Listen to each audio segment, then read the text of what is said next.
A husband's betrayal. John, a 42-year-old man with a weathered face that bore the lines of a life spent working hard, sat motionless in the dimly lit living room. The hum of the air conditioner was the only sound breaking the heavy silence. His hands, calloused from years as a technician at a construction company, rested limply on his knees. The laptop on the coffee table glowed faintly, its screen displaying a Facebook chat window that had turned his world upside down. John and his wife, Emily, had been married for 15 years. Their life together in a modest Hanoi apartment was not one of luxury, but it was comfortable.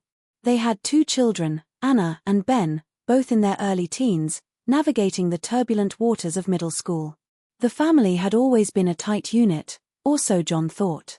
He worked long hours at construction sites, ensuring the bills were paid and the kids had what they needed. Emily, an accountant at a private firm, was the meticulous one, balancing the family budget with the same precision she applied to her spreadsheets at work. That evening, Emily had stepped out to buy groceries, leaving her laptop open on the dining table. John, needing to find some study materials for Anna's science project, sat down to use it. He rarely touched Emily's devices, there had never been a need. Trust had been the foundation of their marriage, built over years of shared struggles and small joys. The laptop's browser was already open, with multiple tabs active, some work documents, a recipe page, and Facebook. John's eyes skimmed over the tabs, his focus on finding the materials. But then, a notification popped up on the Facebook tab, catching his attention. It was a message from Emily's boss, Mr. David Tran. John didn't think much of it at first.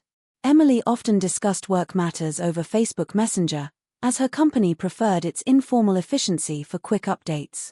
But as he clicked to the tab out of habit, he enjoyed scrolling through local community groups for news and gossip. A message from David stared back at him. "We'll have to deal with it, darling. The pregnancy is still early, easier to handle now than later when things get complicated." The words hit John like a sledgehammer. His breath caught in his throat, and his heart began to pound so loudly he could hear it over the hum of the air conditioner.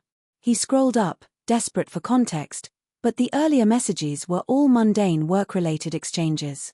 Emily must have deleted the rest. His hands trembled as he closed the laptop, his mind racing. Pregnancy? With David? The man who signed her paychecks, who she described as professional but charming? John's world, once so stable, began to crumble. He sat there, frozen, as the minutes ticked by. The apartment, usually filled with the laughter of his children or the clatter of Emily cooking, felt suffocating. When Emily returned, her arms laden with grocery bags, she froze at the sight of John's expression. His face was pale, his eyes fixed on her with a mix of disbelief and pain. "What's wrong?" she asked, setting the bags down. John pointed at the laptop. "Explain this," he said, his voice low but trembling with barely contained emotion. He opened the screen and showed her the message. Emily's face drained of color. She stood there, silent, for what felt like an eternity. Then, her knees buckled, and she sank to the floor, tears streaming down her face. "I'm so sorry, John," she sobbed, her voice breaking. "I didn't mean for this to happen. It's been 3 months. I got caught up in something wrong. I don't even know if I'm pregnant, it's not certain yet. Please, think of Anna and Ben. Give me a chance to make this right." John's chest tightened. He wanted to scream, to demand answers, to let the rage boiling inside him erupt. But all he could do was stare at the woman he'd loved for over a decade, now a stranger kneeling before him. The image of her with another man, her boss, no less, burned in his mind. The late nights she'd blamed on overtime, the business trips that stretched longer than usual, the way she'd been distracted lately, it all clicked into place. "I need to be alone," he said finally, his voice hollow.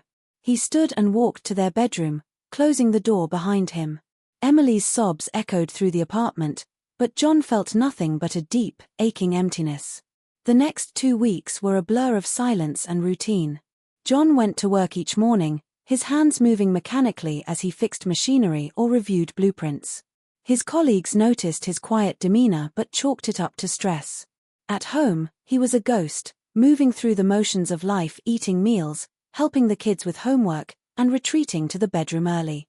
Emily, on the other hand, threw herself into being the perfect wife and mother. She cooked elaborate dinners, packed lunches for Anna and Ben, and even suggested family outings. But John couldn't look at her without seeing David's message, without imagining the betrayal. Anna and Ben, oblivious to the storm brewing between their parents, continued their lives as usual. Anna, 14, was focused on her upcoming school play, while Ben, 12, was obsessed with a new video game. Their innocence was a dagger in John's heart. How could he shatter their world? How could he tell them their mother had betrayed their family? Yet, how could he continue living with this pain, pretending everything was fine? Emily tried to bridge the gap. She'd ask John about his day, offer to massage his shoulders after a long shift, or suggest they watch a movie together like they used to. Each attempt was met with a curt nod or silence. John wasn't ready to talk. He didn't know if he ever would be. One evening, as John sat on the balcony with a cup of coffee, staring at the city lights, Anna joined him. "Dad, are you okay?" she asked, her voice soft. "You've been really quiet lately." John forced a smile. "Just tired, kiddo. Work's been tough." Anna frowned but didn't push. She leaned her head against his shoulder, and for a moment, John felt a flicker of warmth. His children were his anchor, the reason he hadn't walked out the door the night he learned the truth. But could he stay for them, knowing what Emily had done? John's mind often wandered to the early days of their marriage. He and Emily had met in their late 20s, introduced by mutual friends at a Tet celebration. She was vibrant, with a quick laugh and a knack for making everyone feel at ease. John, more reserved, was drawn to her warmth. They married after 2 years of dating, building a life together through hard work and mutual respect. The birth of Anna and then Ben had cemented their bond, or so he thought. Emily had always been ambitious, taking pride in her career. When she landed the job at the private firm 5 years ago, John had been proud of her. The pay was better, and the role gave her more responsibility. David, her boss, was a charismatic man in his early 50s, known for his sharp business acumen. John had met him a few times at company events and found him pleasant, if a bit too polished. Now, that polished exterior seemed like a mask hiding something sinister. John couldn't help but replay every interaction he'd had with David. Had there been signs? A lingering glance, a too friendly smile? He remembered a company dinner last year where David had complimented Emily's work ethic in front of everyone, his hand resting briefly on her shoulder. John had thought nothing of it at the time. Now, it felt like a betrayal in plain sight. He also thought about Emily's behavior over the past few months. She'd been more stressed, often distracted during conversations. She'd started dressing more carefully for work, swapping her usual blouses for sharper outfits. John had assumed it was because of a promotion she was gunning for. The truth was far uglier. One night, after the kids were asleep, Emily approached John in the living room. She sat across from him, her hands clasped tightly in her lap. "John, we need to talk," she said, her voice trembling but resolute. "I know I hurt you. I hate myself for it. But I need to know if there's any chance for us to fix this." John looked at her, his jaw tight. "Fix this," he repeated, his voice low. "You were with another man, Emily. You might be carrying his child. How do you fix that?" Emily's eyes filled with tears. "I ended it the day you found out," she said. "I told David it was over. I haven't seen him outside of work since. And I'm not pregnant. I took a test. It was a false alarm." John's shoulders sagged, a mix of relief and anger washing over him. "So that's supposed to make it better? That you only cheated for 3 months and didn't get pregnant?" "No," Emily whispered. "Nothing makes it better. I was weak, John. David, he made me feel seen, appreciated. Things at home were so routine, and I got lost in it. But I love you. I love our family. I'll do anything to earn your trust back." John stood, pacing the room. "You think it's that easy? You think you can just say sorry and we go back to normal? Every time I look at you, I see him. Every time you leave for work, I'll wonder if you're lying again." Emily sobbed, her head in her hands. "I know I don't deserve your forgiveness. But I'm begging you, for Anna and Ben, let's try. We can go to counseling. I'll quit my job if you want. Anything. John stopped pacing, his eyes fixed on a photo on the wall, a family portrait from last year's Tet holiday. They were all smiling, oblivious to the storm that would come. I don't know if I can do this, Emily, he said finally. I need time. Over the next few weeks, John grappled with his decision. He sought advice from a close friend, Mark, who had gone through a divorce years ago. Mark listened quietly as John poured out his pain, then offered a perspective that stuck with him. You've got two paths, John. You can stay and fight for your family, but it'll be hard work, counseling, rebuilding trust, dealing with the hurt every day. Or you can walk away, start fresh, but you'll lose the life you've built, and the kids will feel it the most. Neither choice is easy, but you've got to decide what you can live with. John also spoke to a therapist, recommended by a colleague. The therapist, a kind woman named Dr. Nguyen, helped him unpack his emotions. Betrayal is a wound, she said. It doesn't heal quickly, and it leaves scars. But people can rebuild, if both are willing to do the work. The question is, do you still love her enough to try? John wasn't sure. He loved the Emily he'd married, the woman who'd laughed with him over late-night coffee, who'd held his hand through tough times. But could he love the Emily who'd betrayed him? Could he trust her again? Emily, true to her word, started making changes. She resigned from her job, taking a lower-paying position at another firm to avoid David. She enrolled them in couples counseling, though John attended reluctantly. She was transparent about her whereabouts, sharing her schedule and even offering to let John check her phone. But the more she tried, the more John felt suffocated by the weight of her betrayal. One afternoon, Anna cornered John in the kitchen. "Dad, what's going on with you and Mom?" she asked, her eyes searching his. "You guys aren't talking like you used to. Did something happen?" John's heart sank. He tried to shield the kids, but Anna was too perceptive. "We're just going through a rough patch," he said, choosing his words carefully. "Grown-up stuff. We're working on it."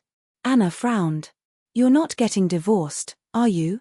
My friend Lisa's parents split up, and she's miserable." John pulled her into a hug. "I'm not going anywhere, okay? We'll figure it out." But as he held his daughter, he wondered if he was lying to her and to himself. Ben, less vocal, showed his worry in other ways. He became clingier, asking Emily to read him bedtime stories even though he'd long outgrown them. John noticed the boy watching them closely, as if sensing the fragility of their family. Months passed, and John remained at a crossroads. Counseling helped him process his anger, but trust was harder to rebuild. Emily was patient, but the strain was evident in her eyes. She carried the guilt like a weight, and John could see it wearing her down. One evening, as they sat in the therapist's office, John finally spoke his truth. "I don't know if I can forgive you, Emily," he said, his voice steady but heavy. "I want to, for the kids, for what we had. But every time I look at you, I feel the pain all over again. I don't know if I'm strong enough to live with that." Emily nodded, tears streaming down her face. "I understand," she whispered. "If you need to let go, I won't fight you. I just want you to be happy, even if it's not with me." John didn't respond.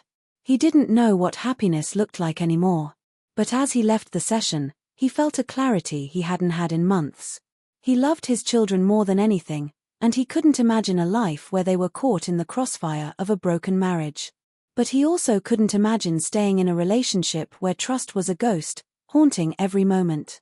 After much soul-searching, John made his choice. He and Emily agreed to separate, but not divorce, at least not yet. They would live apart, giving John the space he needed to heal while keeping the family intact for Anna and Ben. Emily moved into a small apartment nearby, and they worked out a co-parenting schedule. The kids were upset but relieved to know their parents were trying to find a way forward without tearing the family apart. John threw himself into his work and his children. He took Anna to her play rehearsals and cheered louder than anyone when she took the stage.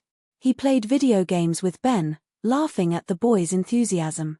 And slowly, he began to rediscover himself not as a betrayed husband, but as a father, a friend, a man with a future. Emily, too, began to rebuild. She focused on her new job and her relationship with the kids. She attended therapy alone, working through the guilt and shame that had consumed her. She never contacted David again, and he respected her decision to cut ties. A year later, John stood on the balcony of his apartment, watching the city lights. The pain of Emily's betrayal still lingered, but it was no longer a sharp blade in his chest. It was a dull ache, a reminder of what they'd lost but also of what they'd salvaged. Anna and Ben were thriving, their laughter filling the apartment on weekends when they stayed with him. John and Emily were still separated, but they'd found a fragile peace. They attended family events together, putting on a united front for the kids. There were moments when John saw glimpses of the old Emily, the one he'd fallen in love with, and he wondered if they could ever rebuild. But for now, he was content to focus on himself and his children. The betrayal had shattered John's world, but it hadn't destroyed him. He was learning to live again, one day at a time, carrying the scars but refusing to let them define him. The future was uncertain, but for the first time in a long time, he felt a flicker of hope.